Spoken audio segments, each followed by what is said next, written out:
We launched this book last night in Prague, and there were a few friends, and I had to leave early because my plane was at 7 in the morning to get here in time. But you know, still I think I've overindulged in conversation and a few other things. So if I talk rubbish, please forgive me. But you know, the important things are in the book. Now, was Havel a hero to me? Of course he was. It's he was a hero.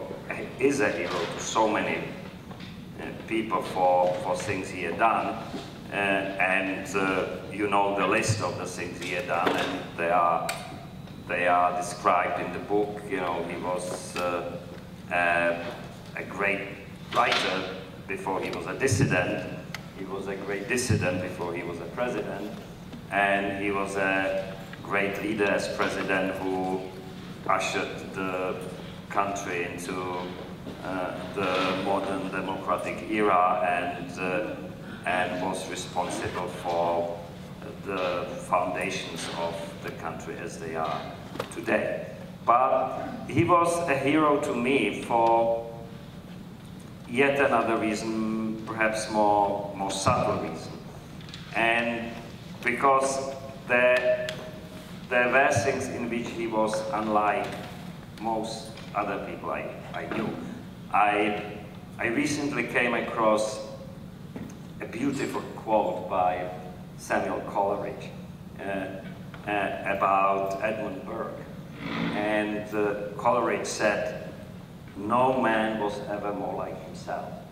And when I read it, I regretted it so much that I didn't read it when I was writing the book, because you know it would have been a perfect motto for one of the chapter or even for the book. That's why God invented paperbacks. You can always insert it. Perhaps, and e-books too. And but you know, we all go through our lives through different situations, through different contexts, and as we go through the different contexts, we assume different roles and change our demeanor and behavior slightly or quite significantly. And with Havel, the diversity of the role was enormous. I mean, as a dissident, a Bohemian playwright, a president, a friend, a family man, and he kept being the same man throughout. I mean, I couldn't detect, you know, some people say they could, but I couldn't detect much change between the way he behaved when we went for a beer to a pub and the way he behaved when he was awarding a medal to someone in the castle. And why do you describe him with the word tragic? Why does he seem to you a tragic? Well, that's the word is the invention of Wendy and Bellours. I don't think I ever used the word tragic in the book. I mean, I make no secrets of the fact that at the end of his life, Havel was not a very happy man. He was not very happy with the way things were going politically in the country. He was not very happy in his personal life, and he was of ill health. He was sick. But I still wouldn't use the word. I mean, in an obvious sense, every life is a tragedy because it ends up in a tragedy. But not if you drink pomegranate juice. Okay, but there's still a chance for us then. But I personally would avoid the word tragic because you know he was one of the most optimistic people I knew, and one of his remarkable traits was the sense of hope and the understanding of what hope is. He writes time and again in various essays that, you know, hope is not a belief that something will turn out well, but it is a belief that something has a meaning regardless of how it turns out. And he always, you know, went by that credo, and it's I learned a lot from him. But if this was the only thing I learned from him, I would have learned it now. Michael, if I had to be honest with myself and ask myself who are the people in my life that I've admired most, they would almost uniformly be a list of people that you would count as people of principled dissent. Vaclav Havel, Andrei Sakharov, Adam Mikhail, you know the list very, very well. We probably share this. Oh, absolutely. But we're now celebrating the 25th anniversary of the fall of the Berlin Wall. And when we go to a Republican convention, we know why this happened. Ronald Reagan made it happen. And if we visit maybe 14 people still left in Russia who believe in Mikhail Gorbachev made it happen. And there are those of us who have great passion for dissidents, and we have to ask ourselves, did they make it happen? My friend Steve Kotkin, who's just published a first volume of 3 of Stalin, is of the belief that as much as the dissidents are to be admired, each in their own way, because they're so radically different. And despite the great drama, the greatest work of art maybe of Havel's life is his life, much like Solzhenitsyn, that in fact, these states failed, that empire failed, not principally because of 5 people who went out on Red Square or Charter 77 or what have you, but because they failed first and foremost as states, as economies. They went bankrupt. How do you, in light of this remarkable biography you've written, and giving all credit that's due to each and every one of those dissidents that you and I would share in our admiration, what's their proportion of responsibility for the anniversary that we're celebrating today? Well, I had better warning. To parse this would take more than a few hours, but you're among friends. You mentioned, they all had some wine in them. You did mention some of the actors. Ronald Reagan certainly played a role, and I can afford to be non-partisan in this country, so I, be in Central and Eastern Europe, felt we really owe him a lot in the last few years of communism. And surprisingly, he's not very popular with some of my American friends. And it's the same thing with Maggie Thatcher, who's very popular for the same reason in Central European, in Central and Eastern Europe. But I still have met few people in England who think of her the same way. But that's probably the difference between domestic and foreign policy that would explain it. Gorbachev absolutely contributed a lot, but I don't think he intended to contribute. You know, he did what he did with largely unwittingly and in the hope of giving socialism and communism another lease on life, and he failed miserably at that, and we owe him our eternal gratitude for that.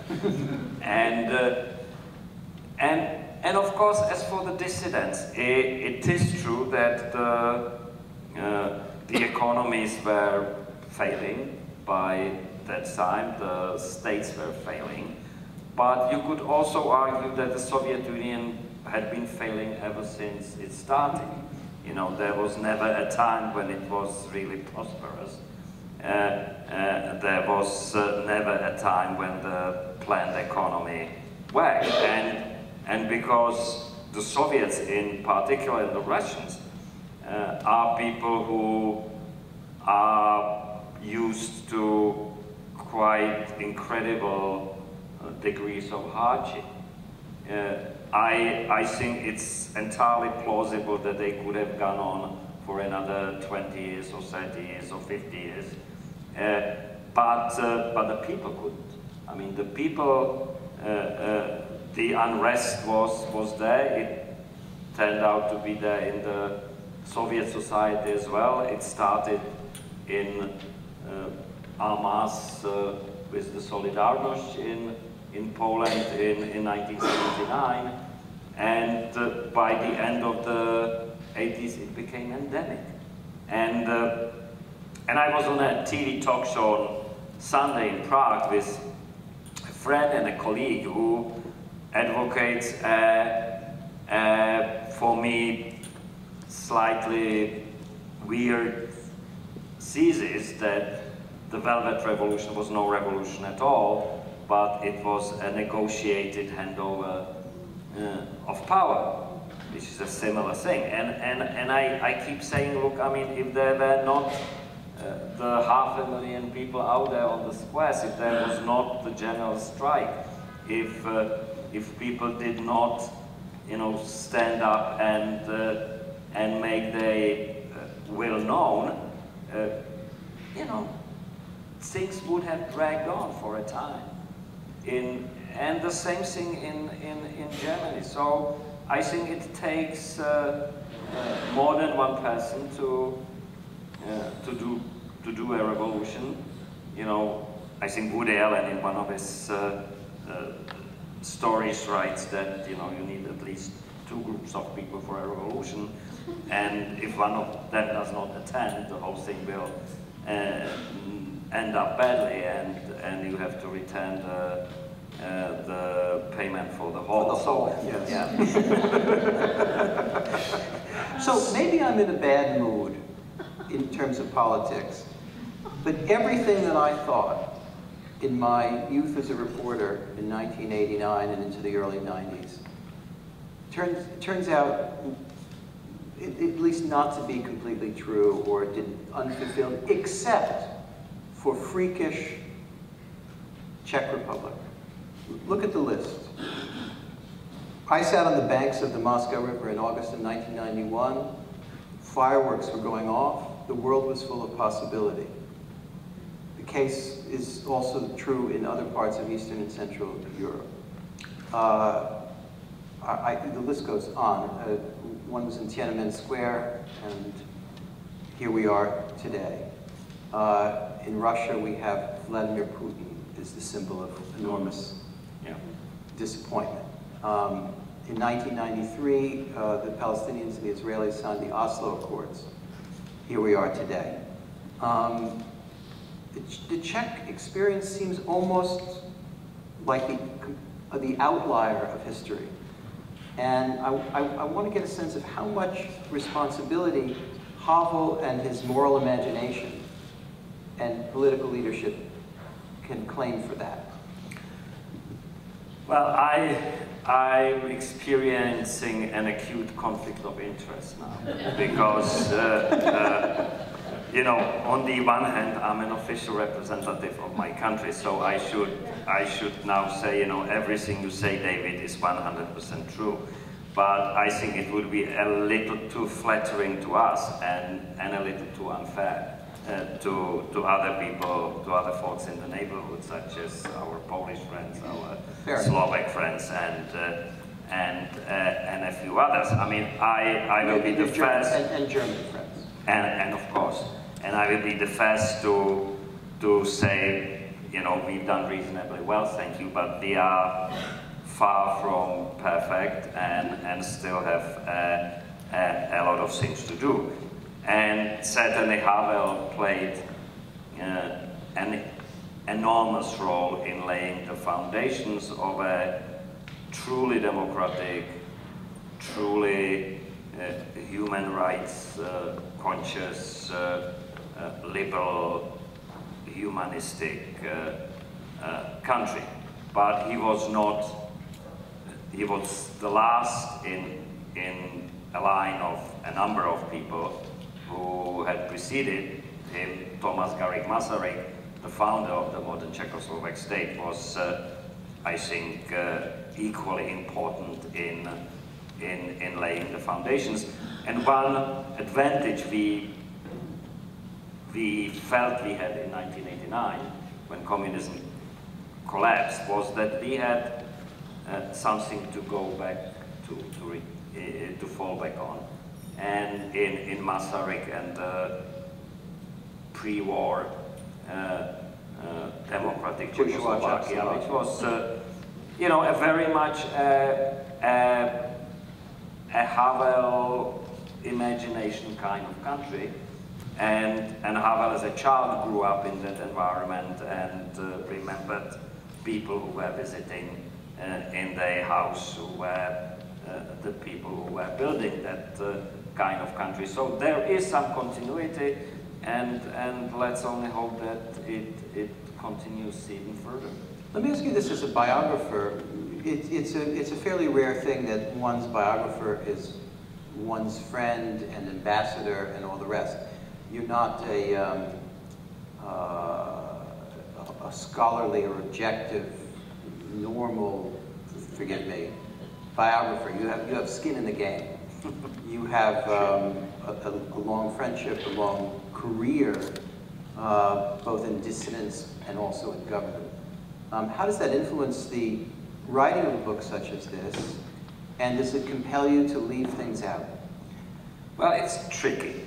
That's me. I certainly didn't plan on writing a scholarly tome.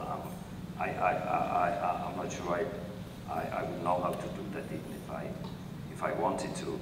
And I realized that there is a problem of distance, of detachment, that I felt I was close to the subject at hand. And I did a few things that I could think of to somehow address that issue. I make it clear in the prologue to the book that what my vantage point is, and that I do run the risk of being too close.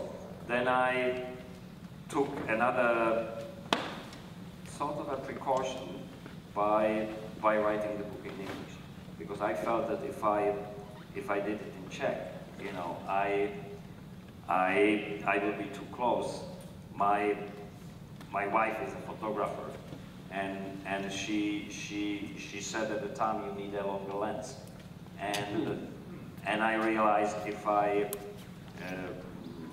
I choose another language, I will probably butcher the language, but I will have a longer distance from the subject at hand, and also I will have a chance to avoid some of our domestic petty fights and disputes that I think would be of no interest to anyone but us. What were the first days in the castle like? I mean, it is the novel of novels, and the life of lives, to imagine a dissident playwright who comes from the school of Ionesco and Beckett, writing in dissidence, spending a life consumed by tight kitchens and pubs and jail, and whose maybe best literary creation is his correspondence to his wife from jail, finds himself, after planning a revolution in the basement of a theater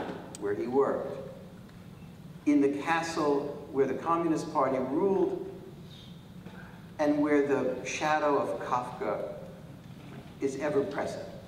Suddenly you're in this building where people in this room have been, and you walk around and you go in various rooms and you discover, oh, here are the microphones that are going direct to Moscow, which Havel described for me. And 2 weeks later, the Rolling Stones are visiting, or Frank Zappa, or Katharine Graham, or whatever the hell. It's just Crazy Land, which might have been a good title for... It was Crazy Land, and it was completely Kafkaesque. That's true. Even more so for the fact that this is the largest goddamn seat of government in the world. And when we came in, it was completely empty because they all ran or hid or made themselves scarce. So first thing, we couldn't find our way around the castle. We kept, You're looking for the bathroom? Yes. Or, you know. And there were only, Havel was fascinated by that details. There were mostly bathrooms because the previous president, Mr. Husak, seemed to have been Prostate problems? obsessed. No, he seemed to have been obsessed with bathrooms, which, of course, for a psychologist is very gay. Biographer heaven. So we kept looking for offices, seeing secretaries, never mind computers, you know, manual typewriters, you know, not even electric typewriters were not there. And at the same time, we had to pretend that this is now the new leadership of the country and that we knew what we were doing. I mean, we didn't know what we wanted to do, but it was another thing to find out how to get there. But can you continue this, the notion that theoretically you knew what you wanted to do, sweetness and light, democracy, free markets, etc. But how did you get from Wednesday to Thursday? How did you know, well, we also have to make sure that the trains run and that the lights go on, and the business, and it's being run by a playwright. Well, he was not in charge of the train schedules. But there were people who knew a thing or two about such things, and it was a part of, with the benefit of hindsight, part of the controversies that developed around that time, because the Prime Minister, the head of the government, was actually a youngish and not a prominent, but an experienced communist bureaucrat, and he was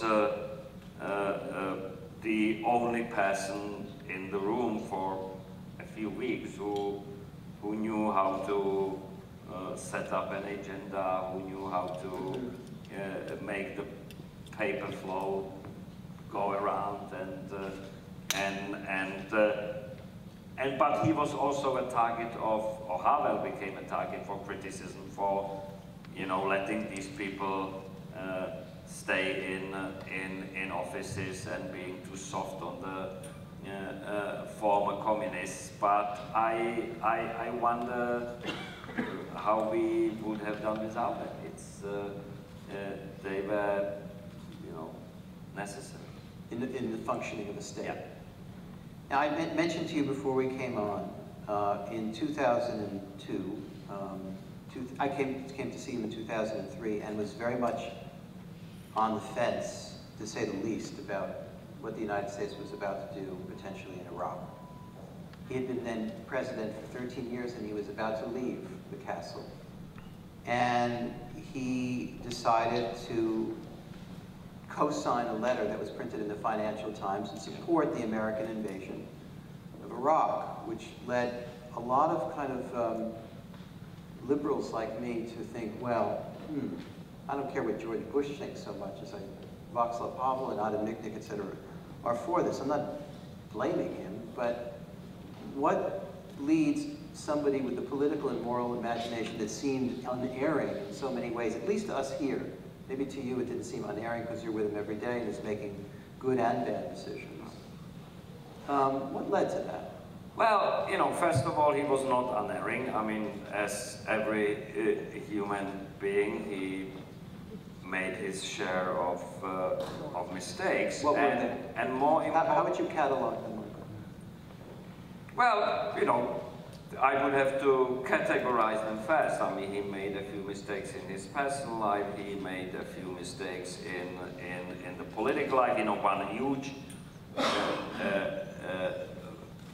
collective mistake we all made was that in the first weeks and months we thought too much about democracy and too much about freedom and too much about the market economy and too little about the rule of law. And that came back to haunt us as the judicial system turned out to be incapable of dealing with the past and with the new crimes and the lustration issue. Yes, or it's a whole pile of issues that were not addressed satisfactorily then.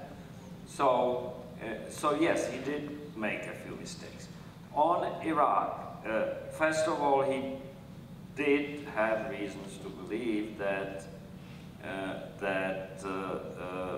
Iraq and Saddam were very dangerous, that Saddam was on the verge of having a nuclear device, and that he certainly had WMDs. And the reason he believed that, and that's in the book, is that George Bush told him in the Oval Office, and the notes from that meeting were preserved in the office. And so obviously he trusted the American president. The second reason... Did he feel betrayed later? Well, he certainly felt unhappy about the way the war in Iraq was developing. I mean, he never retracted on his support for getting rid of Saddam Hussein. He believed that Saddam Hussein needed to be gotten rid of, and that the only way to do it was by military means. But what followed was he didn't feel very happy with. And the other reason was that he strongly believed, and that's a line that goes throughout his support for the intervention in former Yugoslavia, in Kosovo, in other places, and goes back to the Munich Agreement, which was, as for many other Czechs, including Madeleine Albright, for example, an early formative trauma. And he believed in the inadmissibility of appeasing evil. And he did believe that Saddam... The danger, though, being that you see everything through one lens, so that, yeah. Now, I should say that we take questions from you, who I think are far more expert than me in this subject. I'll ask one more question, and it comes from the book. There are any number of episodes and set pieces in this book that are absolutely glorious and wonderful and funny and moving and fascinating. One of them, because on me I'll ask about this, you've come to the castle, and it's time to visit Moscow. It's time to have an encounter with Gorbachev. I wish you'd tell us about this, because it too is worthy of a Havel play. Oh, okay.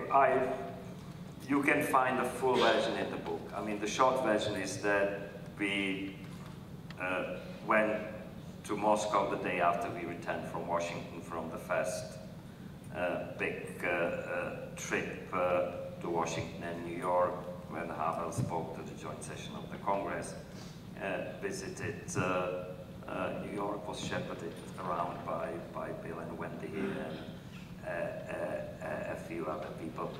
And at the reception in Washington, in the Czech embassy, or Czechoslovak embassy, then he was given a number of presents, including a ceremonial pipe by American chief, along with a specific purpose, and we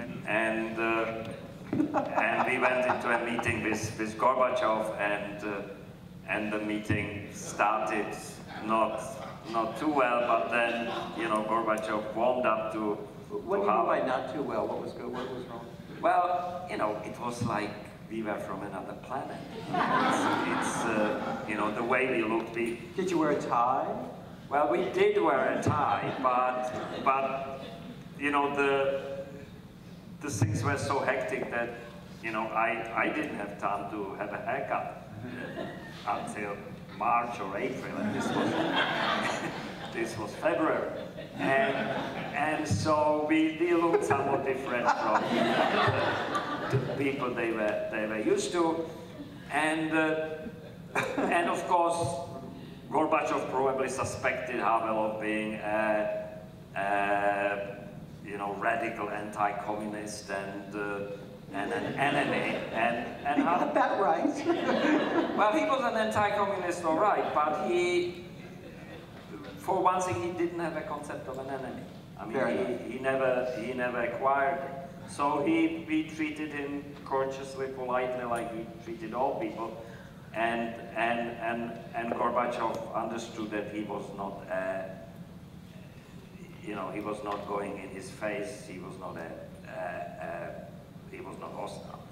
So then we talked. Then we, on the plane to Moscow, Havel had this idea, this last minute idea that maybe we should draft a declaration in which the Soviets would recognize all the crimes they committed against us and say sorry, and then we could draw a line behind the past, and we said, yeah. We were so tired after Washington. But was there drinking on the plane?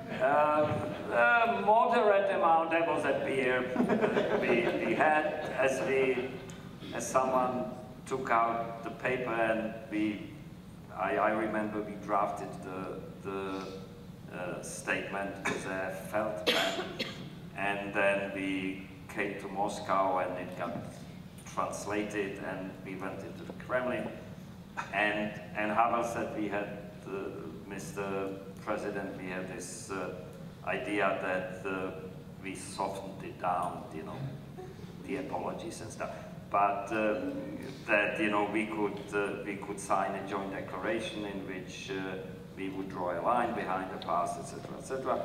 And Gorbachev did not even look at the declaration. There was his foreign policy advisor with him, a man named Shakhnazarov. And he just handed it over to Shakhnazarov, and Shakhnazarov proceeded to take off his shoes, which, fascinated me. It's a Russian sign of disapproval. I'm not sure. I think he was making himself comfortable for the reading. And anyway, he took his shoes off in a meeting in the Kremlin? Yes. That is distinctly weird. It is, but lovely. It's a human thing to do. That's what I'm saying. It doesn't happen in the Kremlin. No. And he's read through the document, and then went back to the beginning and read it again, and then he looked at Gorbachev and nodded, and Gorbachev nodded, and we had our declaration, and that made Havel very happy, and so he said, we were in Washington a couple of days ago, and I received this, I was given this ceremonial pipe, and I had the idea that, if we succeeded in our meeting, that, we probably should smoke it together as a pipe. At which, Gorbachev stared at him absolutely uncomprehendingly and stammered, but I don't smoke. And then I realized that, he had, I respected him for other things, but he had a sense of humor of my dishwasher.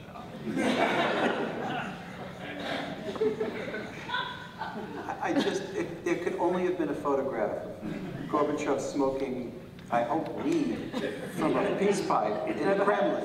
It never happened. I mean, it's a shame. It's a shame. He just drew the line at smoking. Do we have some questions here? Mr. Ambassador. My question, David, is why you have to listen to the question from us. I wish you just No.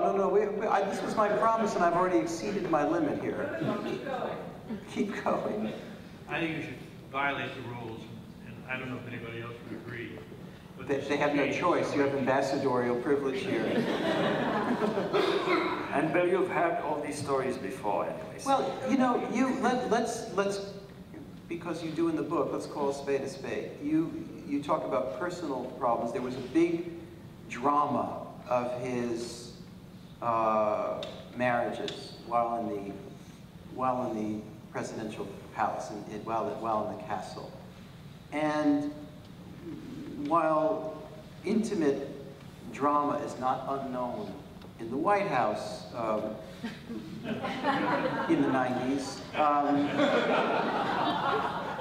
why was this such a drama? After all, Havel had the personal life that he had during his marriage. It was the marriage that it was, and extremely passionate and also open, but deep. And she died, and he took up with Dasha. It's, I think, hard for Americans to understand why this was such a big deal, and it was so resented by so many people in the Czech Republic. Well, it seems deeply unfair, is what I mean. It is unfair, and there's, it was almost completely psychological. It was nothing that she did or said. It was that she was not Olga, and moreover she was an actress, and for a time she couldn't do anything right, and Havel was extremely loyal to her, and defended her publicly time and again, and made it even worse, of course, because that made the story even more irresistible for the naysayers, and there was the media angle that he never really learned to handle very well, and he did not handle well at all on this occasion.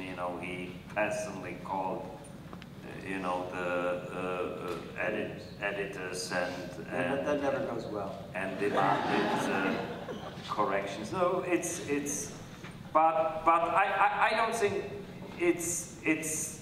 he was not really very bothered about what it did to him. He was very worried about his wife. So that was not such a great drama. It was, later, maybe when he retired from the office, his health was not very good, and the marriage was under some strains. But the thing I would say on this occasion is that I do not know of any more embarrassing event than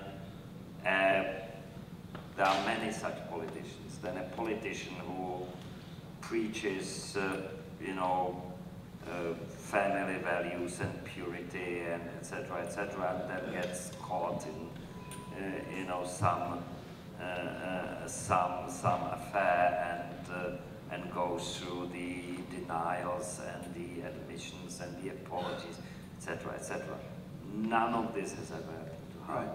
Because, Havel was honest to a degree that, on the few occasions that he was unfaithful to Olga, he first told Olga about it.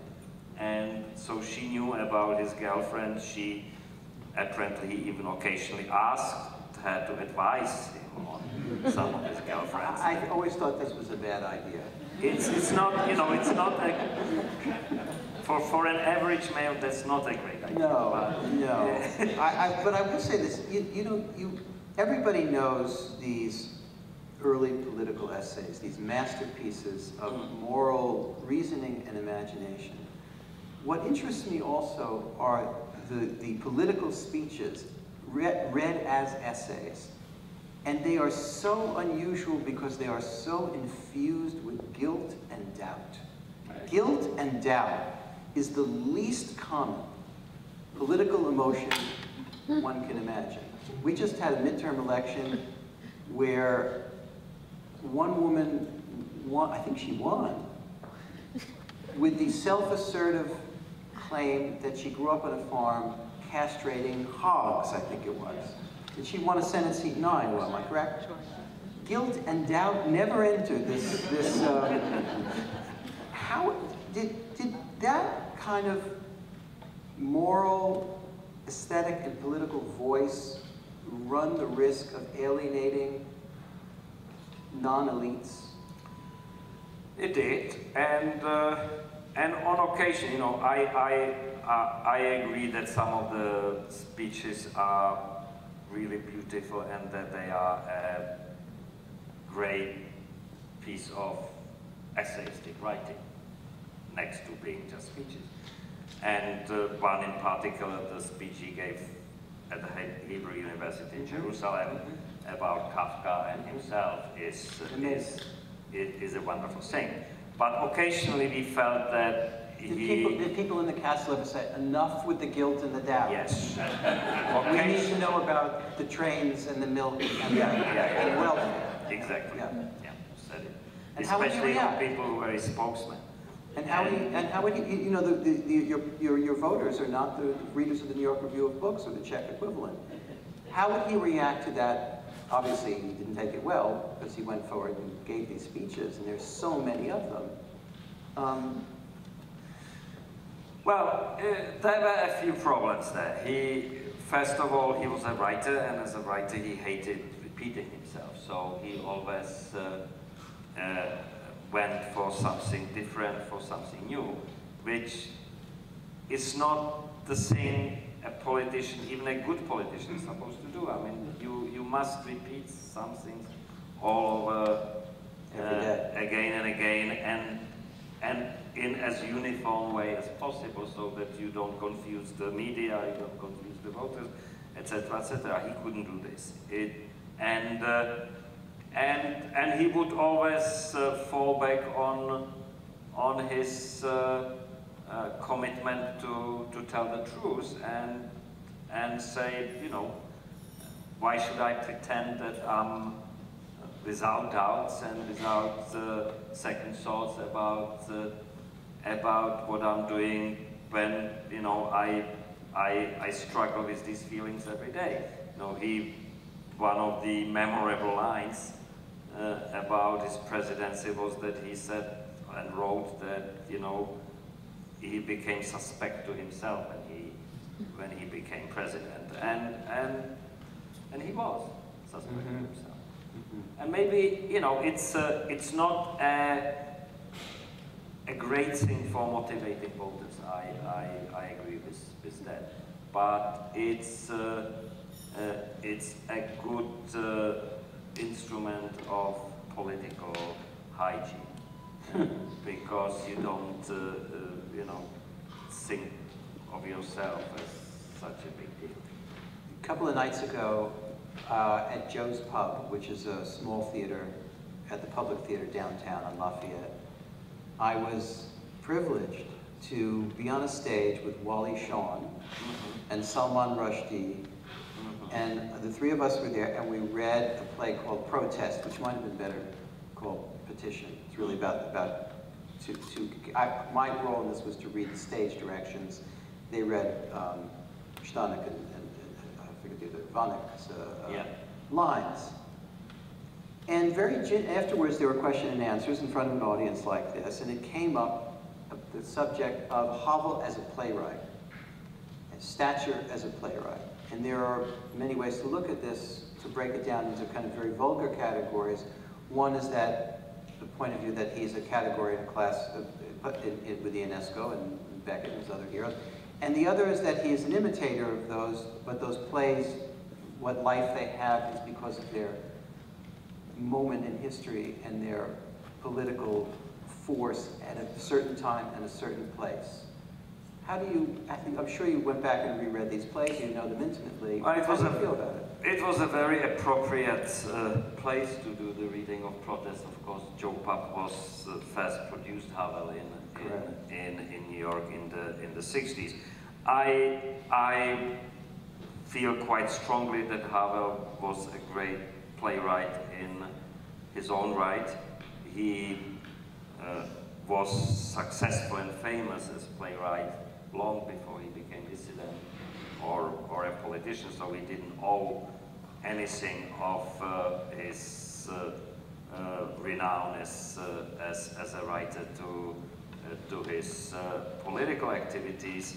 The first play that was produced, it was not the first play that he wrote, The Garden Party, when it premiered in Prague in 1963, was a revelation for a whole generation. I only saw the play at that time 7 or 8 times, but I knew people who saw it 15 or 20 times, and they could, and we all could quote verbatim, you know, long passages from the play, and then it was produced in Germany and in 12 or 15 other European countries, and then the memorandum was produced here in New York.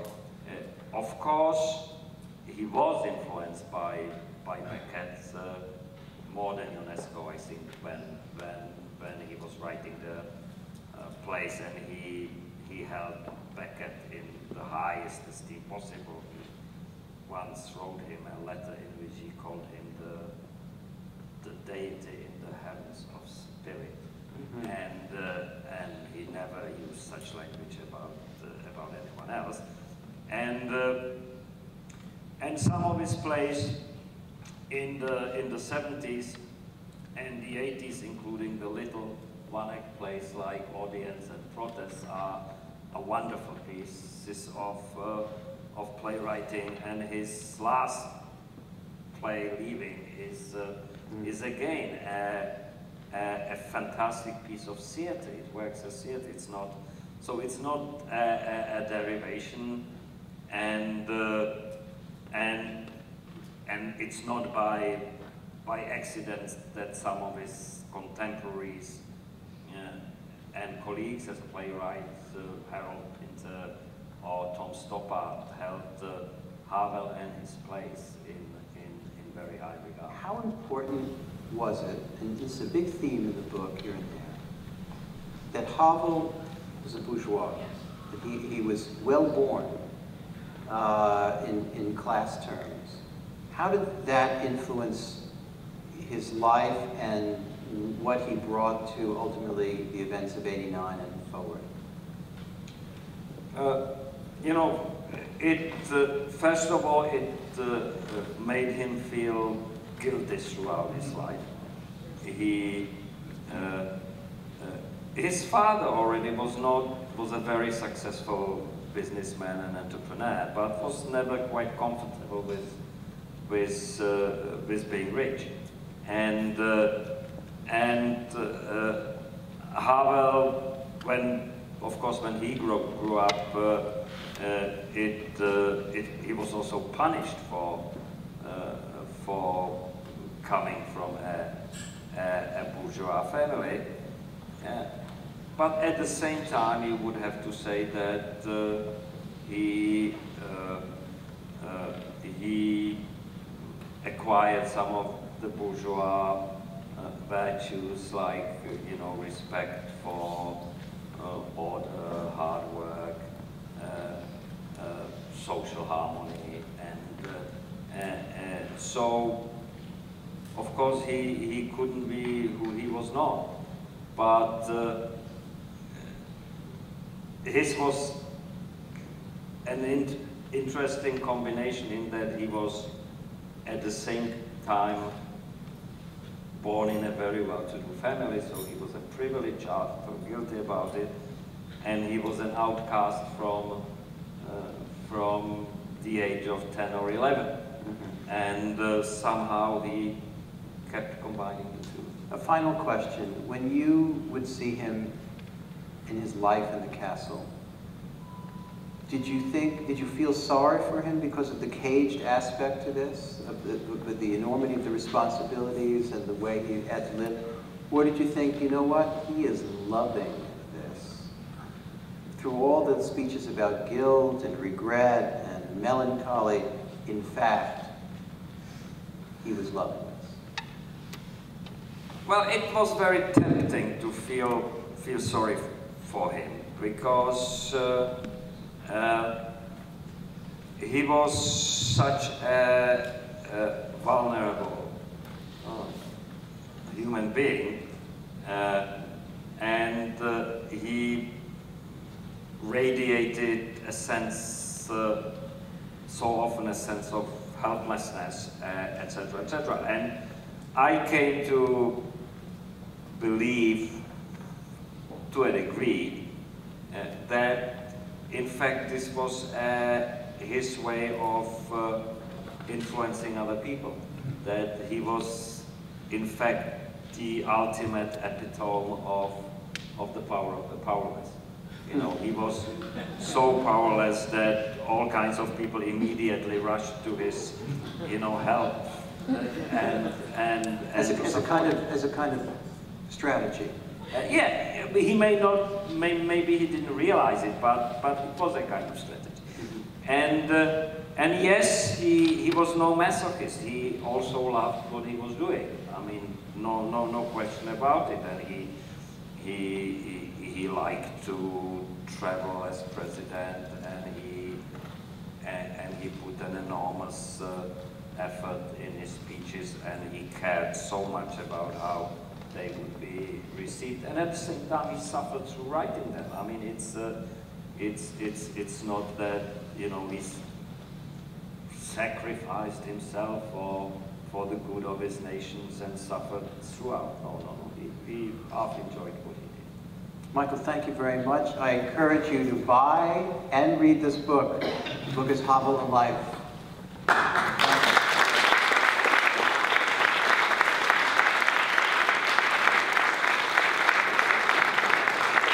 Say, if you have a question, blame this man. Maybe we can corner Michael in the hall outside. Oh my God.